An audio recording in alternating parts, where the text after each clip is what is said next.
Muy bien, el día de hoy vamos a leer un pasaje de la Escritura que está en Primera de Pedro, capítulo 4, versículos 7 al 11.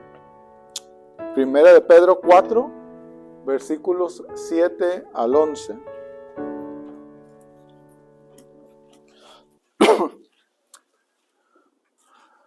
Que dice así, dice: mas el fin de todas las cosas se acerca.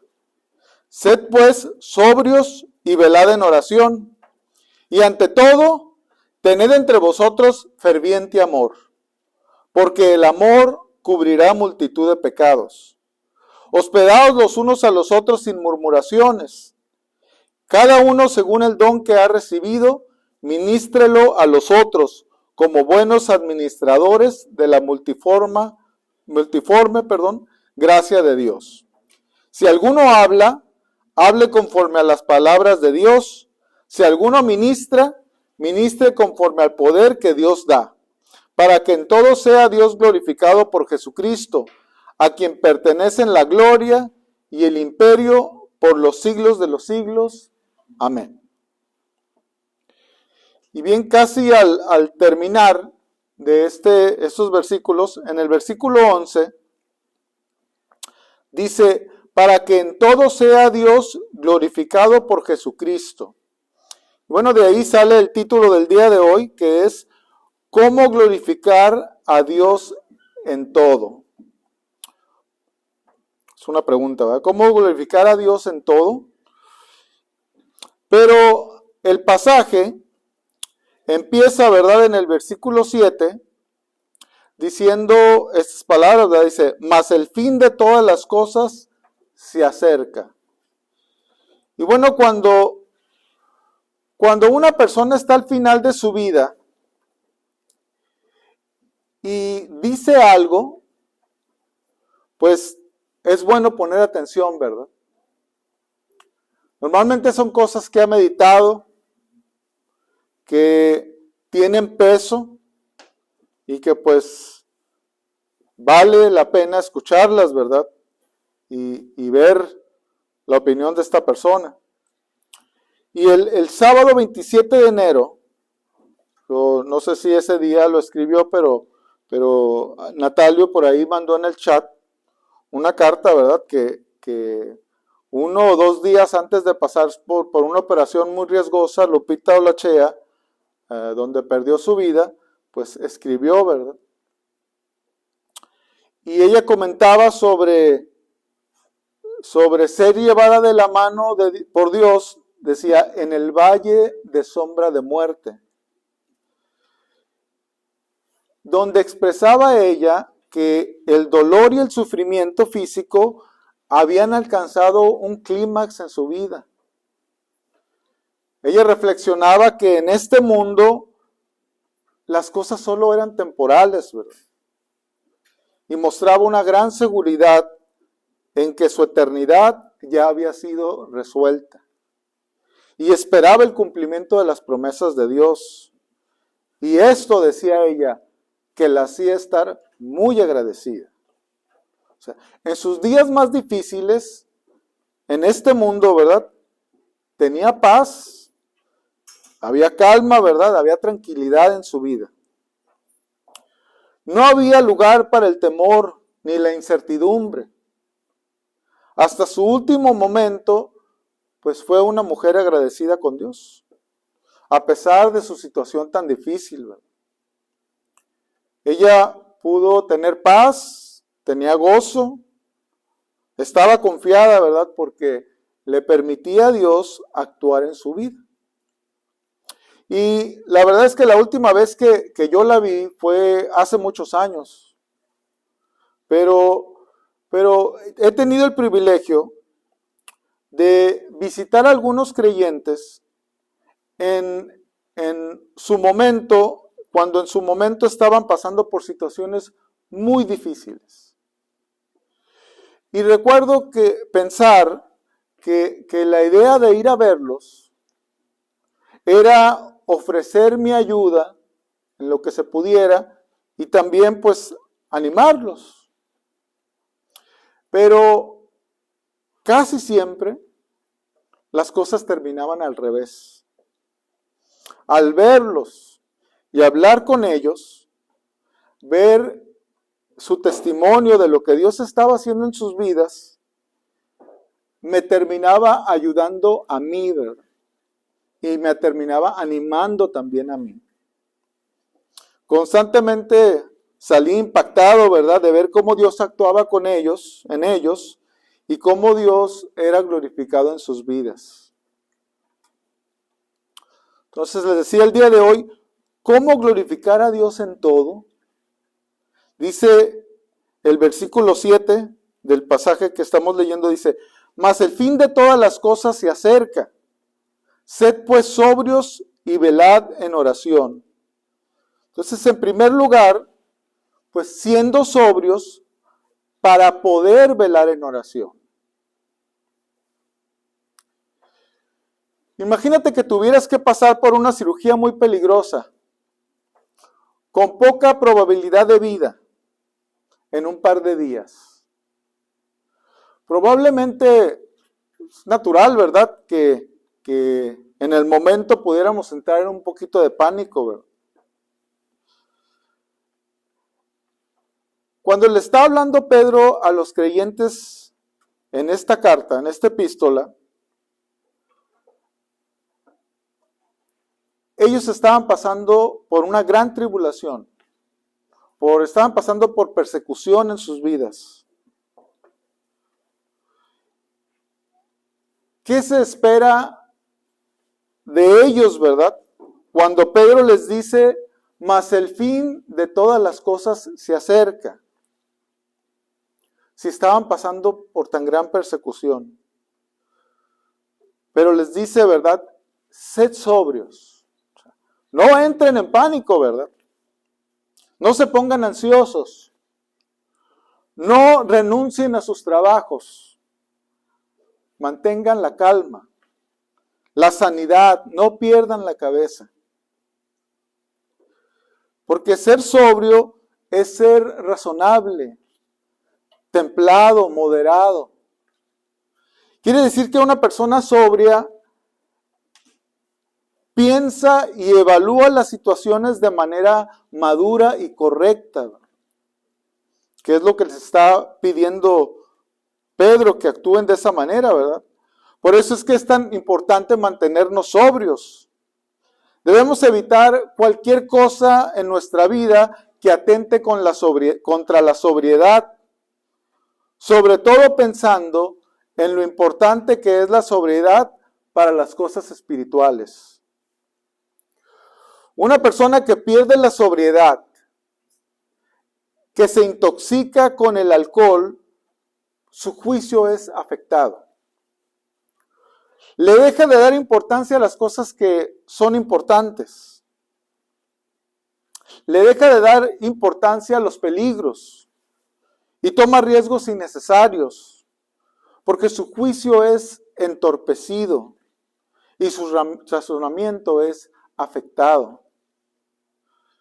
Es importante darnos cuenta también que podemos perder la sobriedad no solo con el alcohol, sino cuando nos intoxicamos de cosas de este mundo, como las preocupaciones, como las posesiones pueden ser, el dinero, el miedo, el estrés, la amargura, el dolor.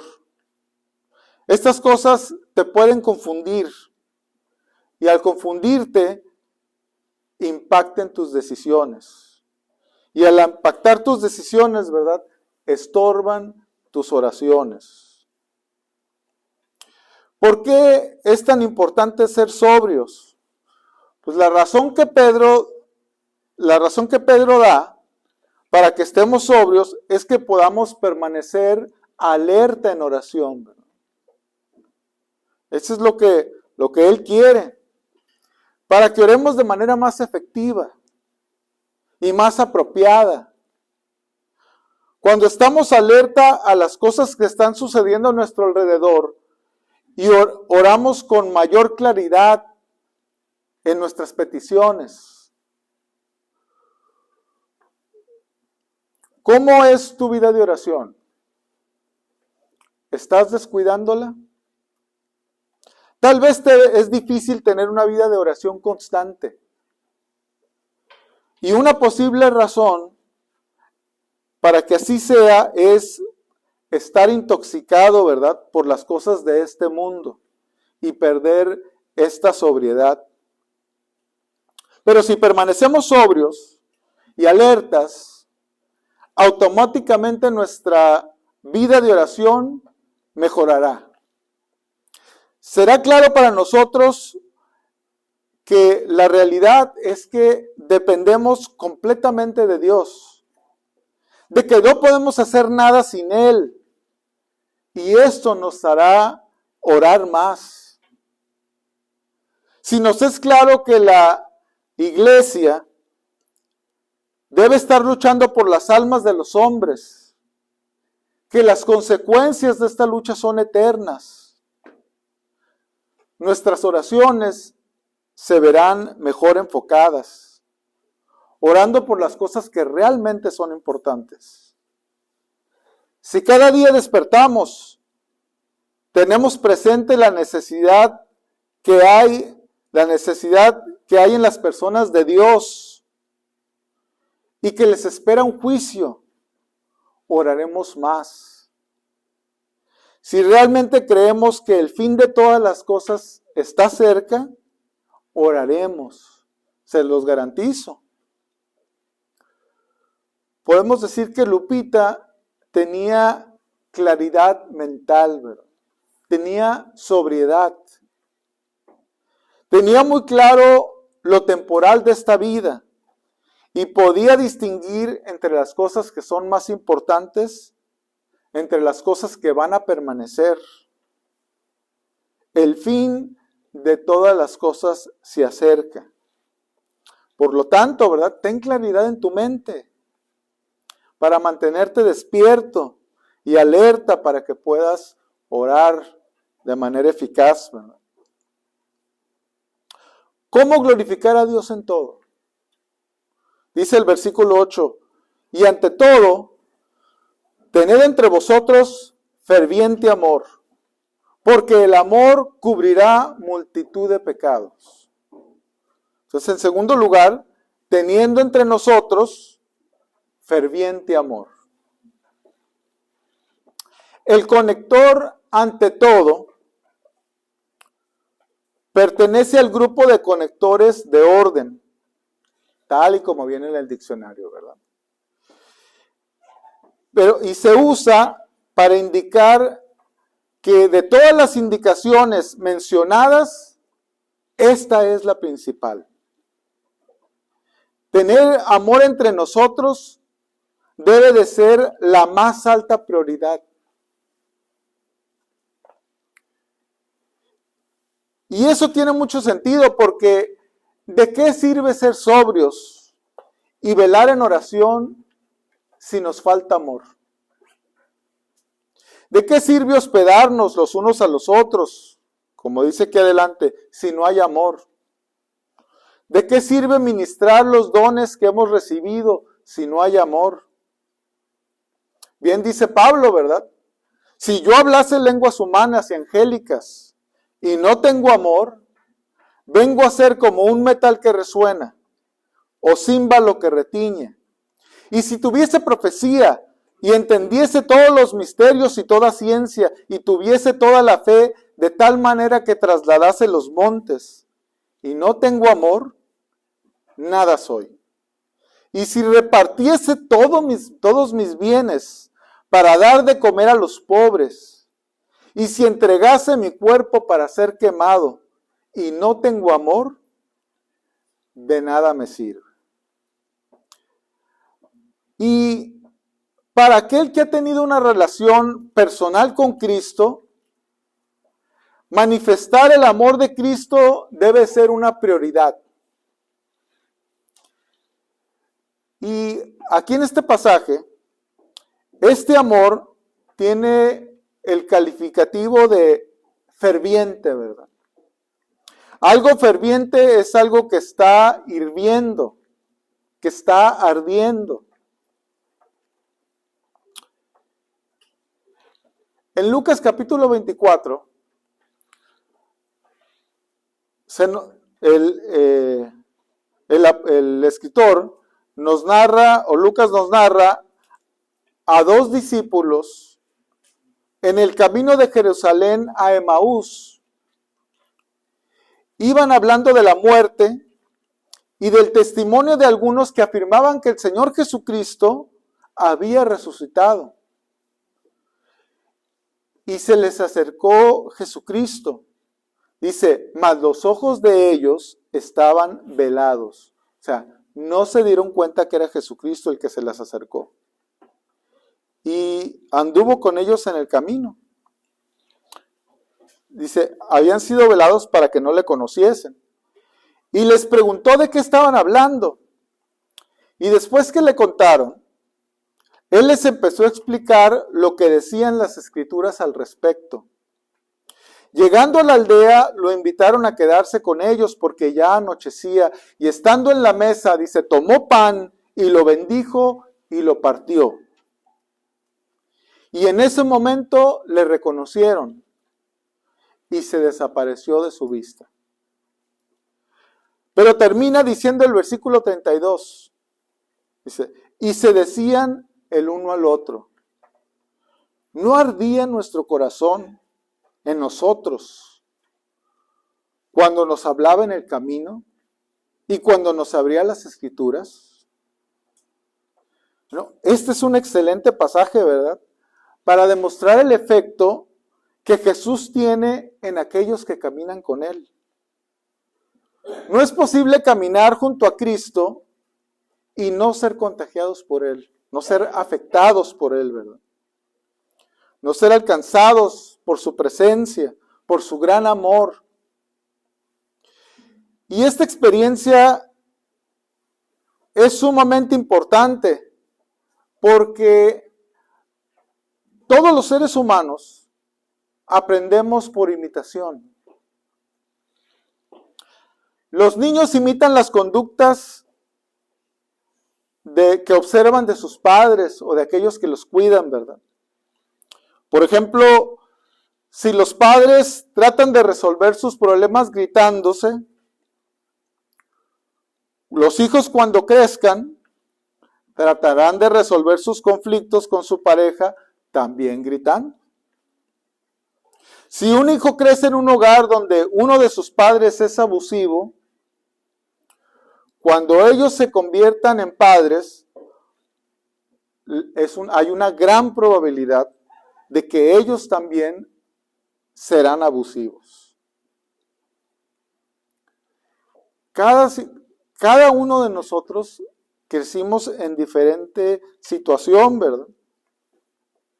Ya les he contado mi experiencia de vivir entre 5 hermanas y un hermano, ¿verdad? Entonces, cuando llegaba mi papá en la tarde con una bolsa de pan, sacaba el pan, ¿verdad? Y lo ponía en la mesa en un plato, y tuvieras hambre o no tuvieras hambre, tenías que tomar un pan. Porque si no, en poco tiempo ese pan desaparece, ¿verdad? Desaparecería. Algunos lo tomaban, ¿verdad? Y lo escondían para después. Otros solamente se comían la parte de arriba, ¿verdad? Por ejemplo, con las conchitas, y entonces se comían lo bueno y dejaban lo que sobraba. O sea, viví una niñez difícil, ¿verdad? Pero la verdad es que cada uno de nosotros que estamos aquí presentes creció de diferente manera, con diferentes ejemplos de lo que es el amor, que es lo que ahorita nos concierne, ¿verdad? Cada uno de nosotros que estamos aquí presentes, en el idioma griego, donde originalmente fue escrita esta epístola, la palabra que se traduce como amor es la palabra griega agape, ¿verdad?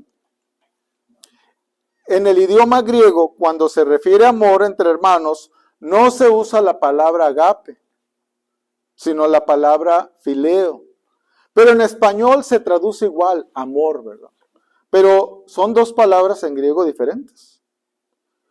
Bueno, este amor del que Pedro está hablando aquí, ¿verdad? Este ferviente amor es el que él llama agape.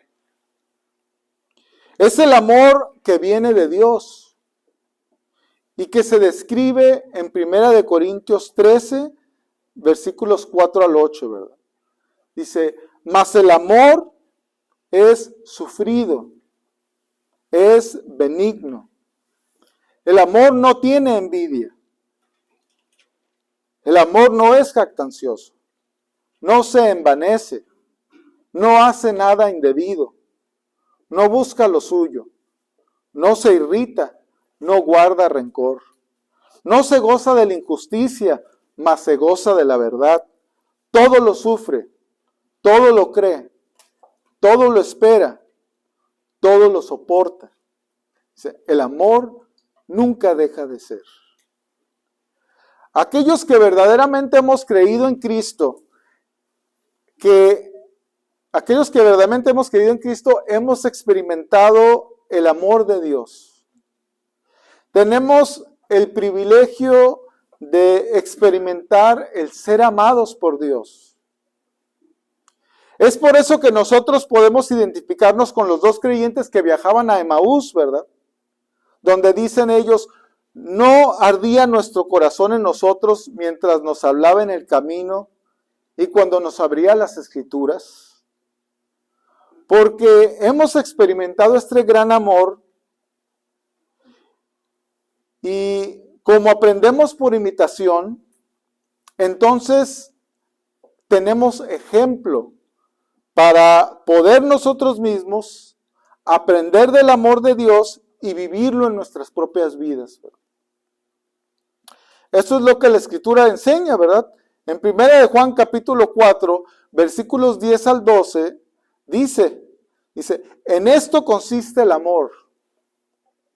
No en que nosotros hayamos amado a Dios, sino en que Él nos amó a nosotros y envió a su Hijo en propiciación por nuestros pecados.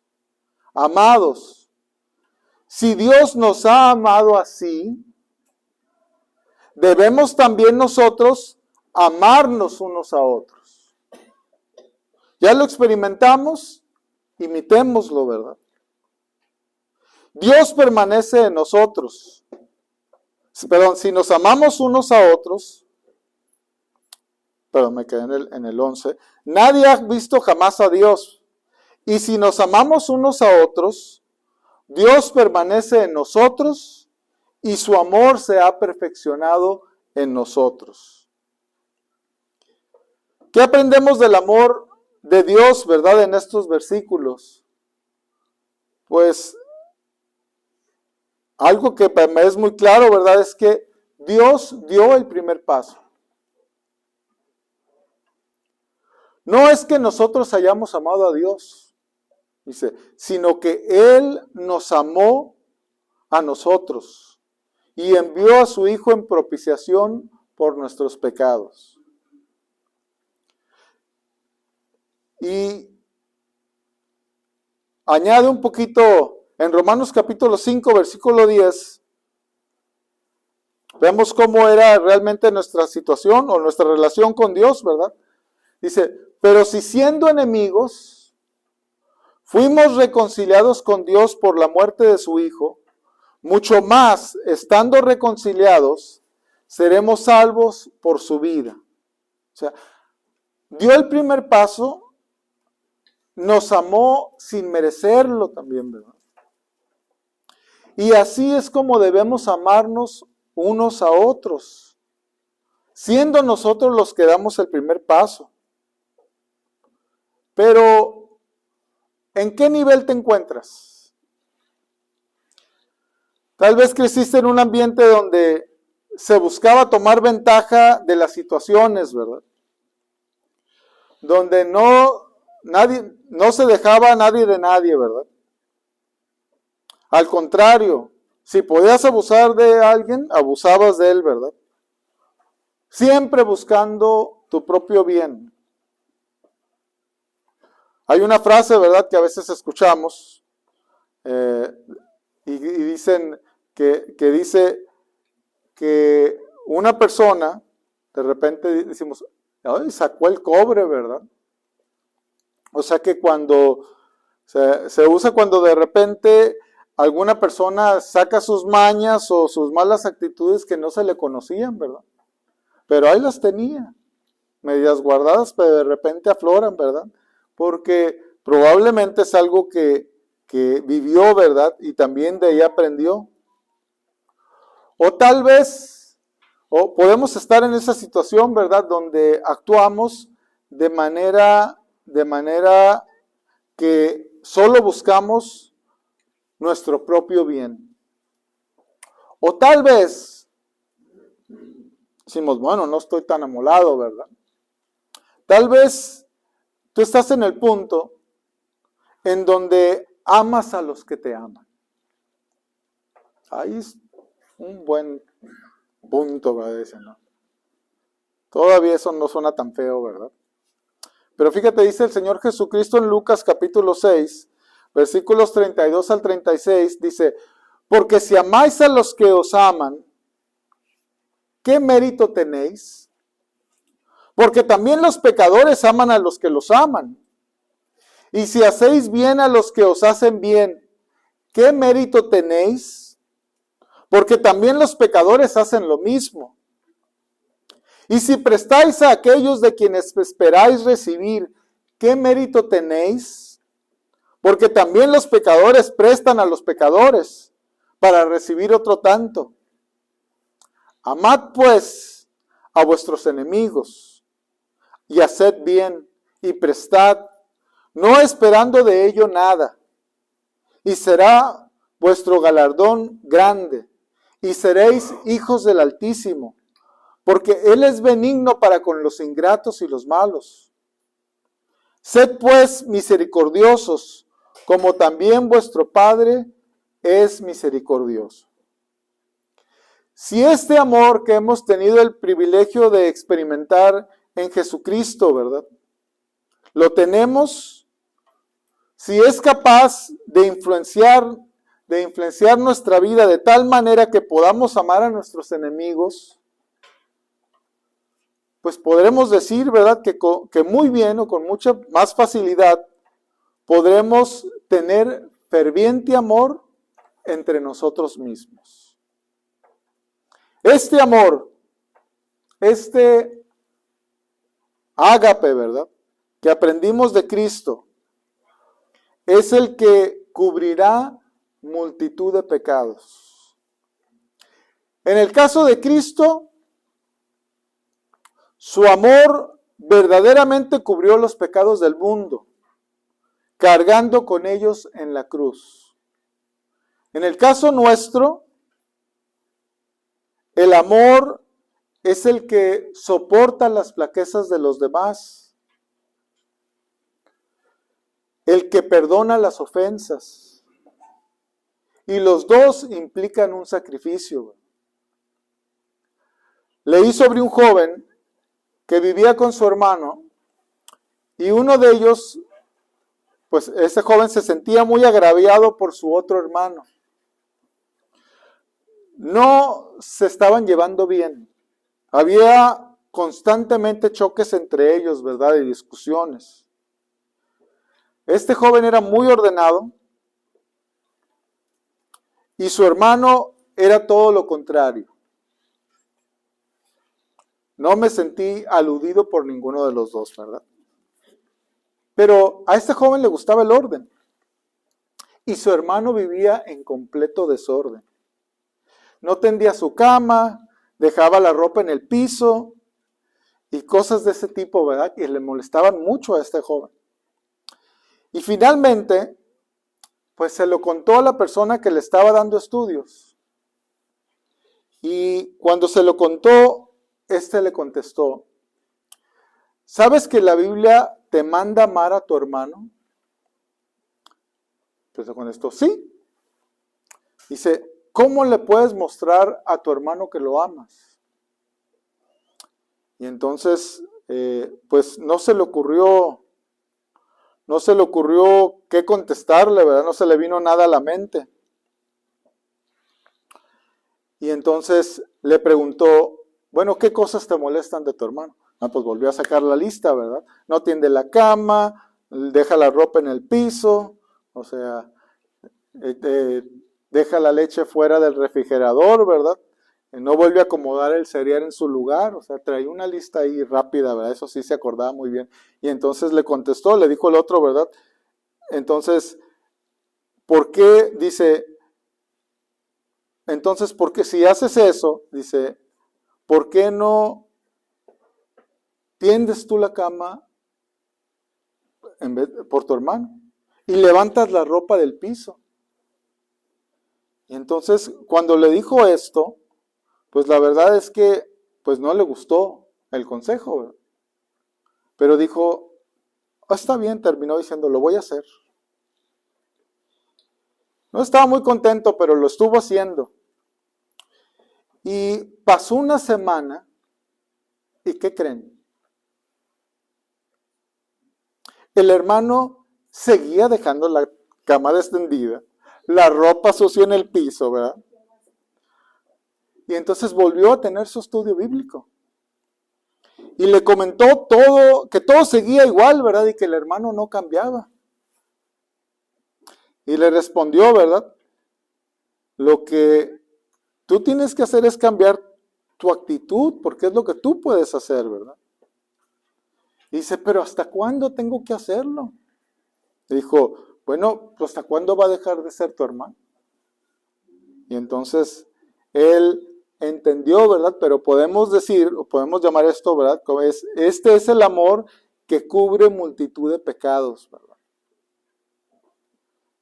Que va más allá, ¿verdad? De ser ofendido y va y hace un bien. Y sí busca un cambio, pero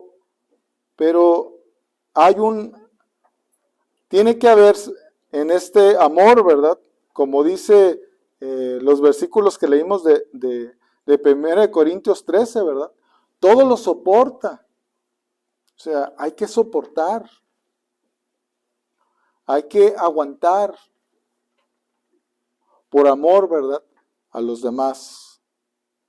Porque lo opuesto de ferviente sería algo frío, ¿verdad? Un amor frío, un amor indiferente. No caigamos, ¿verdad?, en tener amor indiferente entre los hermanos. ¿Cómo glorificar a Dios en todo? Dice el versículo 9, hospedaos los unos a los otros sin murmuraciones. O sea, hospedémonos, tercer lugar, ¿verdad? Hospedémonos los unos a los otros sin murmuraciones.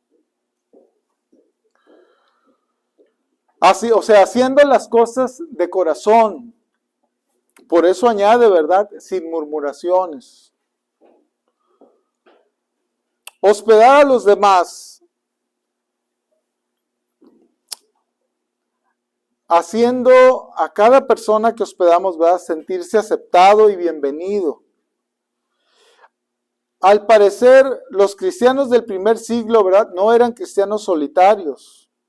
Eran situaciones diferentes, pero había una unión de tal manera que se hospedaban unos con otros. O sea, es algo que es bueno notar, ¿verdad?, y comparar.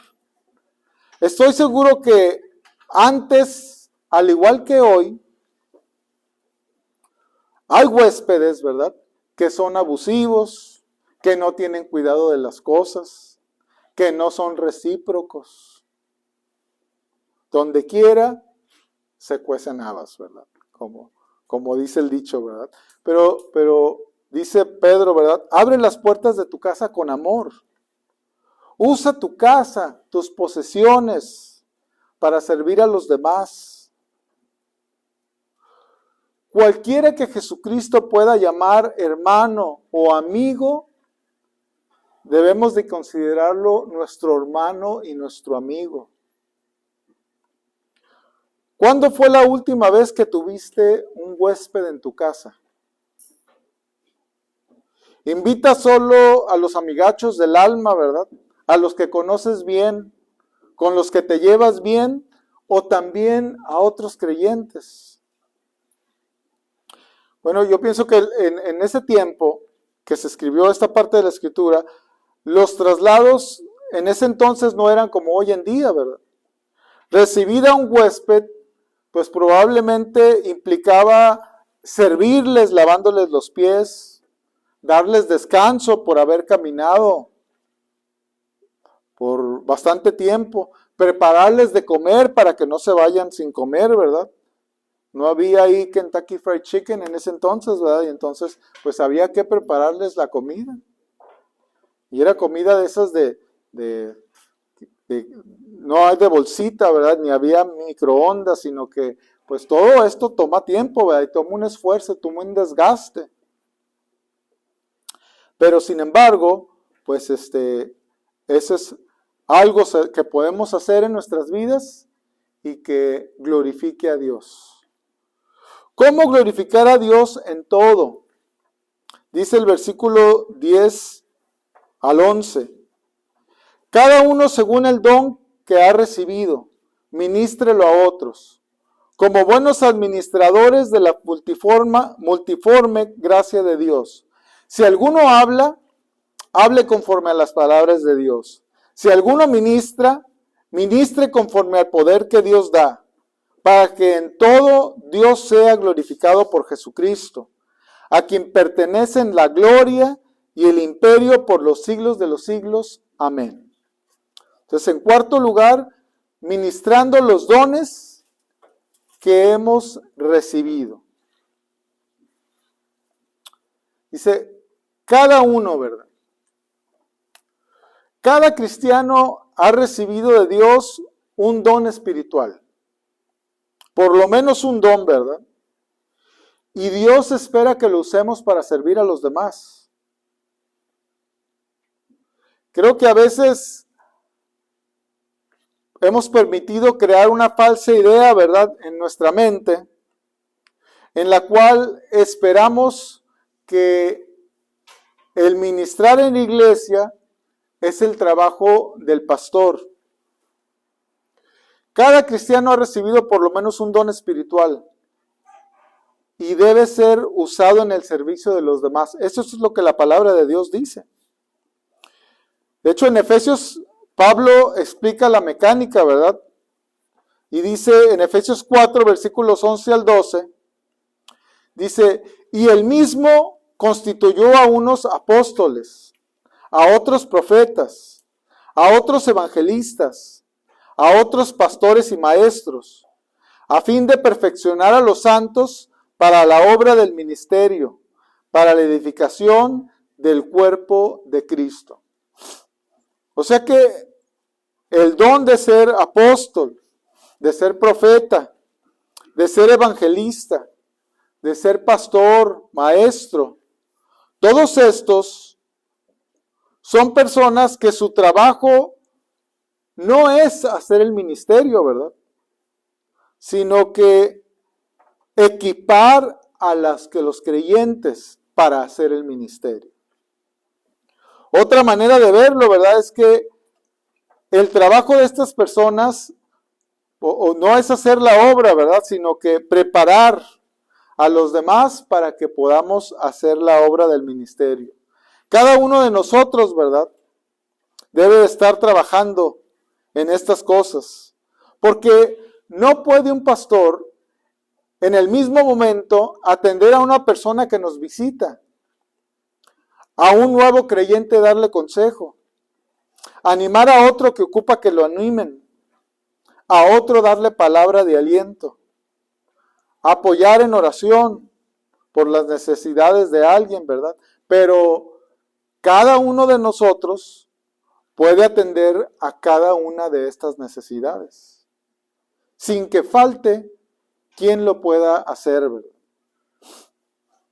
Creo que una manera de medir la salud espiritual de la iglesia no es por el número de personas que asisten, sino por cuántas de ellas están involucradas en el ministerio.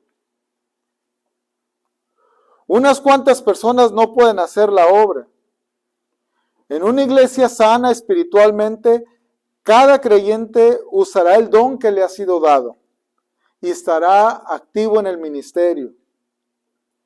La palabra clave aquí es ministrar, ¿verdad? Todos los cristianos son llamados a ser ministros. Y creo que la mejor comparación del significado de ministrar,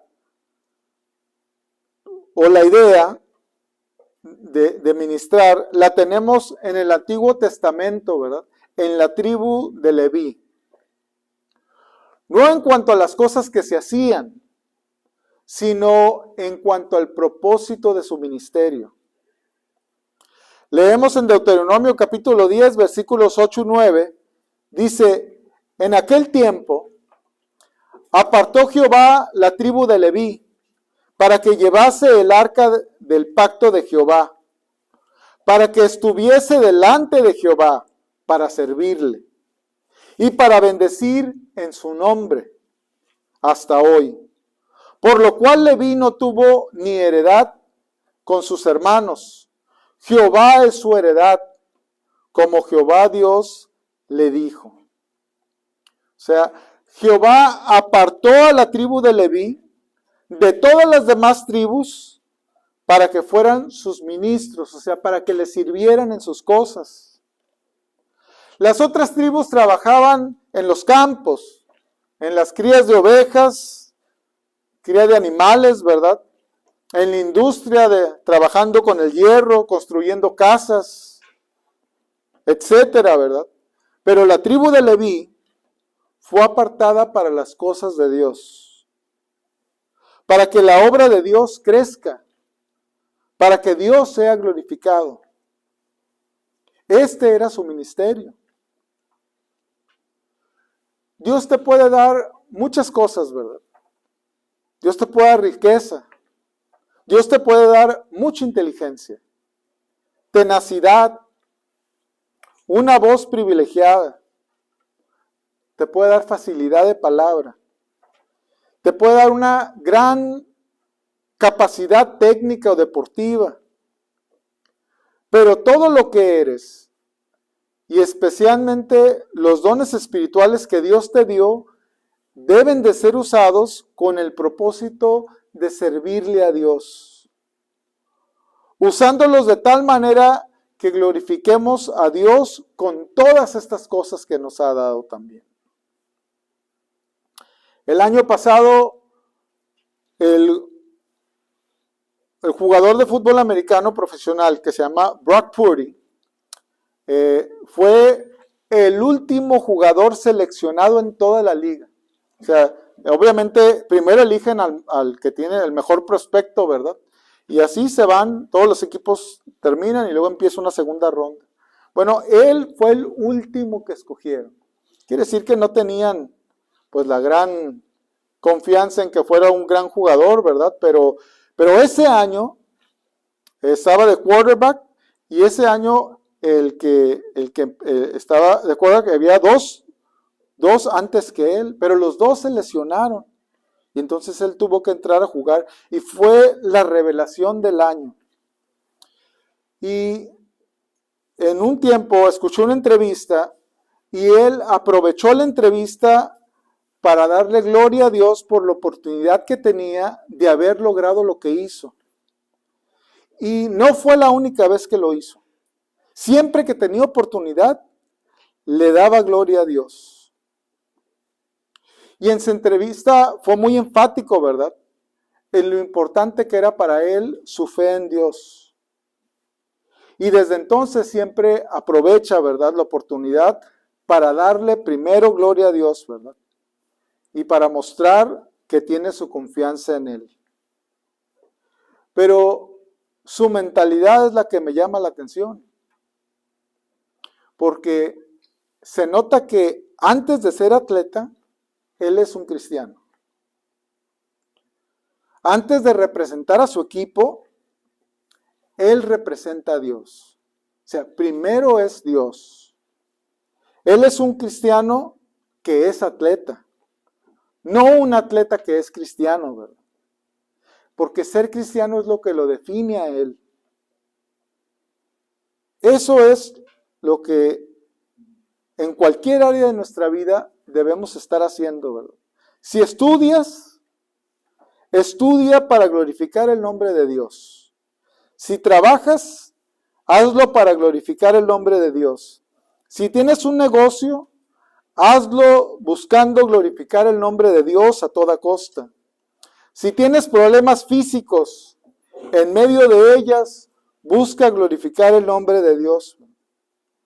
Debemos buscar identificar el don de Dios, el don que Dios, nos ha dado y usarlo en el ministerio. Usarlo sirviendo a Dios para engrandecer su nombre, ¿verdad? Si no estamos usando el don espiritual que Dios nos dio, no estaremos completos. Habrá necesidad en la iglesia, ¿verdad? Y no la estaremos supliendo. En conclusión, ¿verdad? Para que en todo sea Cristo glorificado. Imagínate una iglesia donde todos los creyentes constantemente estén orando. Una iglesia donde los creyentes se amen de manera ferviente entre sí mismos. Una iglesia donde los creyentes son hospitalarios entre sí. Y una iglesia donde los creyentes viven ministrando los dones que Dios les ha dado. Una iglesia así es una iglesia que en todo lo que hace, Dios es glorificado en Jesucristo.